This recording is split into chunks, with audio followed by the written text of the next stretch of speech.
শুভ সকাল আমার প্রিয় বন্ধুরা। সুন্দরবন জেলার একটি ছোট্ট গ্রাম থেকে আমি রাখি চলে এসেছি তোমাদের সামনে একটি নতুন রকম ভিডিও নিয়ে। তো আমার ব্লগিং চ্যানেলে তোমাদের অনেক অনেক ভালোবাসা, অনেক অনেক স্বাগত।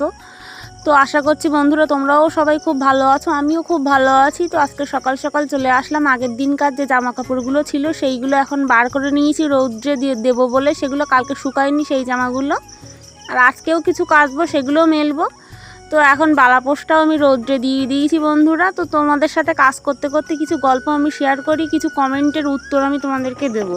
তো বন্ধুরা, আগের দিনকার আমি যে ভিডিওটা শেয়ার করেছিলাম যে আমার হয়তো ইউটিউব আর করা হবে না, ইউটিউবটা ছেড়ে দিয়েছি আমি। সবার আগে তোমাদেরকে একটা আমি কথা বলে রাখি যে আগের দিনকার ভিডিও যারা দেখেছো তারা এই কথাটা জেনে থাকবে যে আমার ফোনটা ভেঙে গেছিলো, সেই কারণে আমি কথাটা বলেছিলাম। তো ফোনটা একটা সেকেন্ড হ্যান্ড ফোন, আমরা যে কোনোভাবে ম্যানেজ করেছি, কিছুদিন এই ফোন দিয়ে ভিডিও করব। তো পরবর্তীকালে দেখা যাক, যদি তেমন সামর্থ্য হয় একটা ফোন কেনার চেষ্টা করব। তো তারপরে চলে আসি একজনকার কমেন্ট নিয়ে, একটা দাদা ভাই। তো দাদা ভাইটার নাম, চ্যানেলটার নাম হচ্ছে ইউটিউবার বাবু। তো ইউটিউবে এই কদিন এসে যে আমি এত মানুষের ভালোবাসা পাবো সত্যি আমি ভাবতে পারিনি। তো দাদা অনেকটা সাপোর্টিভ বা অনেকটা ভালো একটা কমেন্ট আমাকে করেছিল, যে বলেছিল যে এই বোনটার চ্যানেলটা হয়তো আমি হয়তো চ্যানেলটা বন্ধ করে দেবো, এটাই ভেবে দাদা কথাটা বলেছিল যে সবাইকে 50 টাকা করে দিতে। তো সবার আগে দাদাকে এই কথাটা আমি বলতে চাই, তো তোমাদের টাকার আমার কোনো প্রয়োজন নেই। আমরা হয়তো গরিব হতে পারি, কিন্তু কারোর টাকার আমার দরকার নেই কোনো, বা আমি টাকার জন্যও ভিডিওটা আমি করিনি। আমি শুধু আমার সাথে যেটা হয়েছিল তোমাদেরকে সেটা শেয়ার করেছিলাম, ঘটনাটা, বা আমার ডেলি লাইফে যেটা হয় সেটাই তো তোমাদের সাথে শেয়ার করি। এই ঘটনাটাও আমি শেয়ার করেছিলাম। আমি ভেবেছিলাম হয়তো আমার পক্ষে আর ভিডিও দেওয়া সম্ভব হবে না, কিন্তু যে কোনোভাবে আমি একটা ফোন জোগাড় করতে পেরেছি, একটা সেকেন্ড হ্যান্ড ফোন, ওটা দিয়েই কিছুদিন ভিডিও চালাবো আমি। তো বন্ধুরা, একটু কাজে ফিরে আসি, আবার পরে তোমাদের সাথে একটা গল্প করছি, একটা কমেন্টের উত্তর আমি শেয়ার করব। তো দেখুন, আমি তারপর এখানে কাছাকাছি করে সব কিছু মেলে দিয়ে আমি ঘরে চলে এসেছি। সোনুর জন্য বেগুন ভাজা করব, আলু সিদ্ধ ভাত করা ছিল সকালে, কিন্তু বাচ্চা মানুষ রেগুলার আলু সিদ্ধ তো খেতে চায় না, একটা গালের তো স্বাদের ব্যাপার থাকে। তো যাই হোক, ওর জন্য এই যে 3 পিস আমি বেগুন ভেজে নিচ্ছি। এইখানে বেগুনটা ভেজে ওকে আমি আগে খাইয়ে নেব। তো তার জন্য আমি এখানে বেগুনটা ভাজতে এসেছি। তো তারপরে আর একটা দিদিভাইয়ের কমেন্ট আমি পড়েছিলাম, দিদিভাইটার নাম হচ্ছে স্নেহা মাইতি খুব সম্ভবত। তো দিদিভাইটা কমেন্ট করেছে যে এসব ফলস। তো ঠিক আছে দিদিভাই, ফলস আমি মেনে নিলাম। তোমার সাথে যদি কোনোদিন এই ফলস ঘটনাগুলো হয়, সেদিন তুমি বুঝতে পারবে যে এগুলো কেমন ফলস। আর এরকম ফলস কন্টেন্ট ইউটিউবে অনেকেই বানায়, সেটা আমি জানি, কিন্তু সবাইকে সবার সাথে গুলিয়ে ফেলা এটা তো তোমার ঠিক না। যে তুমি আমাকে না জেনেই সবার সাথে আমাকে গুলিয়ে ফেলছো যে আমার এটা ফলস কিনা, তুমি তো জানলেই না। তো যাকে সব বাদ দিলাম, যার মেন্টালিটি যেমন সে তো তেমনই ভাববে। তো দেখুন, এইখানে আমার জামাকাপড় সব মেলা হয়ে গেছে। ওইখানে আমাদের বাড়ির পাশে যে কলটা ছিল, কলের গোড়া বাঁধানো হচ্ছে, লোকজন এসছে, সেটা আমি একটু দেখাচ্ছিলাম তোমাদেরকে। ওখানে সোনুকে আমার খাইয়ে নিয়েছি, সকালের খাওয়া খাইয়ে এবার আমরা খাবো, যাবো ঘরে। সকালের খাওয়া দাওয়া আমাদের এখনো হয়নি, ও বাজারে গেছিলো। তো আমি ভাবলাম মনে হয় দেরি হবে না, তাড়াতাড়ি চলে আসবে, তো ওই জন্য কিছুক্ষণ দেরি করছিলাম। তো বললো এখনও কিছুক্ষণ দেরি আছে, তো খেয়ে নিই আমরা দুজন। তো এখন যাবো ঘরে, গিয়ে ভাত টাত খেয়ে নেবো। আর জামা কাপড়গুলো তো সবই মেলা হয়ে গেছে দেখালাম, আর সোনু গেছে মামাদের বাড়িতে। তো যাই এখন ঘরের দিকে। ও আজকে সকালে মাছ ধরতে যায়নি, আজকে বাজার ছিল, একটা বড় বাজার, 2 দিনের মাছ জমিয়ে আজকে একবারে গেছে মাছটা বিক্রি করতে। তো নিয়ে যাই, ভাতটা করে নেবো।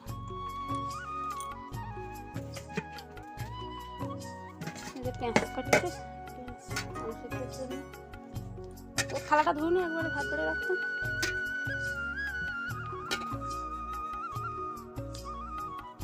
চলুন আলু সিদ্ধটাকে মাখিয়ে নিয়ে আমি তারপর দেখাচ্ছি আবার। তো আলু সিদ্ধটা এখানে মাখিয়ে 3টে থালায় ভাত বেড়ে নিয়েছি, আমি আর শাশুড়ি মা খেয়ে নেবো। আর ওর ভাতটা এই গামলিতে রেখে দেবো, এসে খাবে। আর এই কেল্লিতে হচ্ছে সোনুর খিচুড়ি, খেয়ে নিই আগে।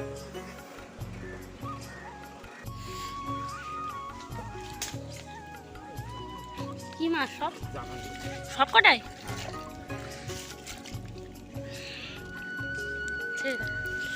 কি হাটকুলার মুগিরটা নিয়ে এসো পড়ো।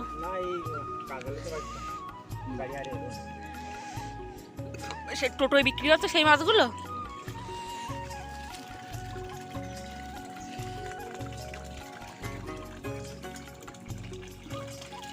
এই একটা দেখো, এগুলো আবার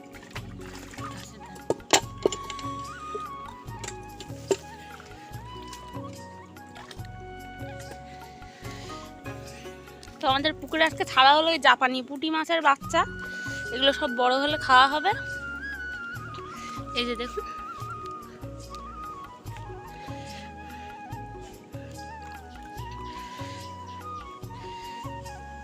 ছোট্ট ছোট মাছের পোনা।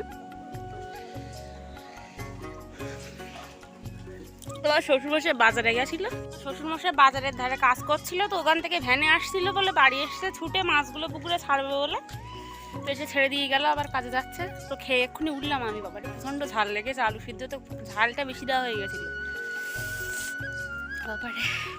এখন যাই একটু সনুর ধারে যাবো, দেখি কি করছে, অনেকক্ষণ আমাদের বাড়ি হয়েছে। কে ওটা কে? তুমি কি বলছিলে এক্ষুনি? তুমি আমার কাছে আসছিলে না কেন? দাদার কাছে ছুটে চলে গেছিলে কি কারণে? হ্যাঁ, মামা দেখে লুকাচ্ছিলে?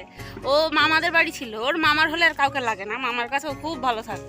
তা আমি গেছি, আমাকে একটু দেখেছে, দেখে মাম্মা মাম্মা করতে করতে ছুটে মামার পেছনে গিয়ে দাঁড়িয়ে আছে, মানে আসবে না বাড়ি আমার সাথে। তুমি এরকম কেন করছিলে? হ্যাঁ, ওটাকে ওটাকে ওটাকে ওটাকে ওটাকে কে? ওটাকে ওটাকে আমি জল ভরছে কেন? চাঙ্কোপা তুমি?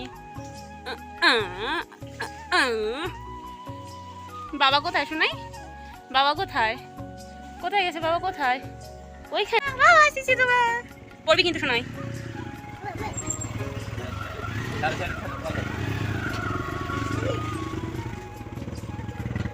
এ গুলগুলি যা, ওই তো বাবা।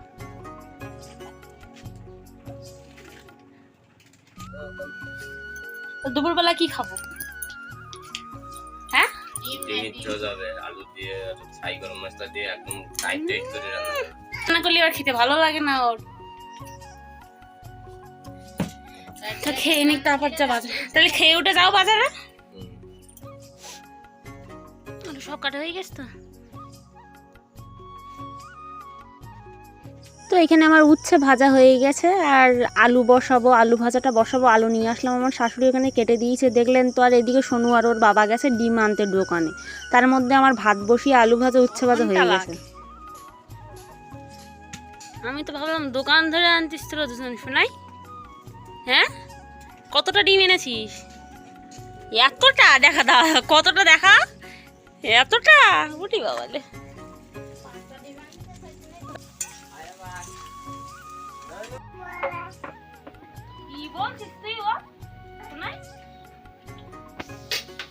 আমি এখানে ডিমটা সিদ্ধ বসিয়ে আলু ভাজাটা নামিয়ে রেখে কড়াটা ঢেকে রাখছি সাইড করে।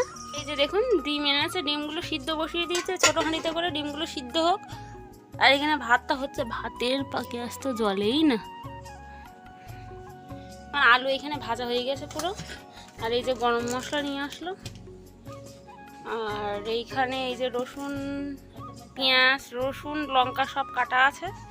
তো রসুনটা একটু থেঁতো করে নিচ্ছে, আদা নেই যেহেতু শুধু রসুনই দেবো। কোন রডগুলো দেবা? হ্যাঁ, দেখো বলটা কাদায় ফেলে দিস। বলটা তোলো, কতক্ষণ তো বল বল খেলার জন্য পাগল হচ্ছে। তুলে দাও না ও মামা।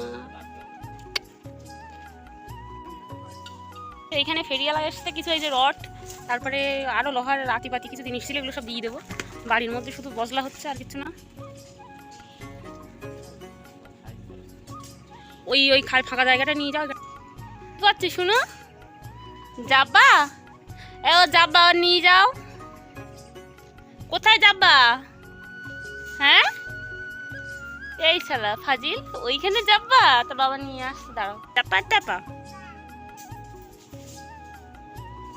এই যে দেখুন আমার ডিমগুলো সব ছাড়ানো হয়ে গেছে। এখানে আমি তেলটা বসিয়ে দিয়েছি, তেলে একটু সামান্য হলুদ দিয়ে এই যে ডিমগুলো এবার ভেজে নেব আমি। দিয়ে দেখুন আকাশে প্রচণ্ড মেঘ করেছে, এখন যাবো জামা কাপড়গুলোও তুলতে। এই যে বাইরে সব শুকিয়েও গেছে। ডিমটাকে ভেজে নিই আমি।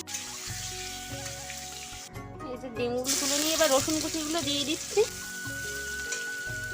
তো ডিমটা ভেজে তুলে এর মধ্যে রসুন কুচিগুলো দিয়ে একটু ভাজা ভাজা করে পেঁয়াজ লঙ্কা সব দিয়ে দেবো। দিয়ে তার মধ্যে ডিম আর আলু তো ভাজাই, ওগুলো দিয়ে দেবো। তো আমার বরের তো ডিমের তরকারি খুবই ভালো লাগে, আর আমার একদমই ডিম পছন্দ না। তো আমার তো ডিম রান্না হয়ই না। আমার ব্লগ যারা ডেলি দেখো তারা জানবেই। তো আমার ডিম খুব একটা পছন্দের না, তবু আজকে রান্না করছি, তো জানি না কেমন হবে। তো এখানে তরকারিতে জল দিয়ে এখানে একটু বৃষ্টি পড়া শুরু করেছে বলে আমি এখানে জামা কাপড়গুলো আগে তাড়াতাড়ি করে ধুয়ে তুলে নিচ্ছি।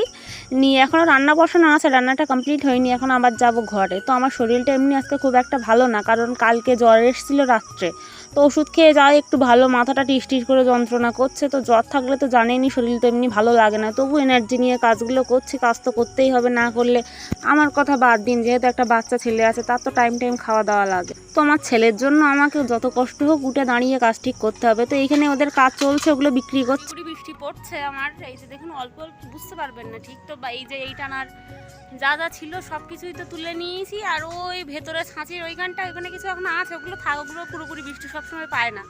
তো রান্নাটা এখনও আমার কমপ্লিট হয়নি, রান্নাটা কমপ্লিট হলে সব কিছু হয়ে যাবে। আর এখানে তো ওর এখনও সেই রডগুলো বিক্রি করছিল, ওই যে দেখুন আমার পেছনে, তো এখনও সেই কাজ করছে, এখনও হয়নি ওটা।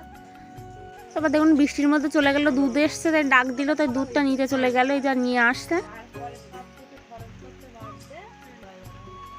মাসে। তো দুধটা একবার বসিয়ে দাও।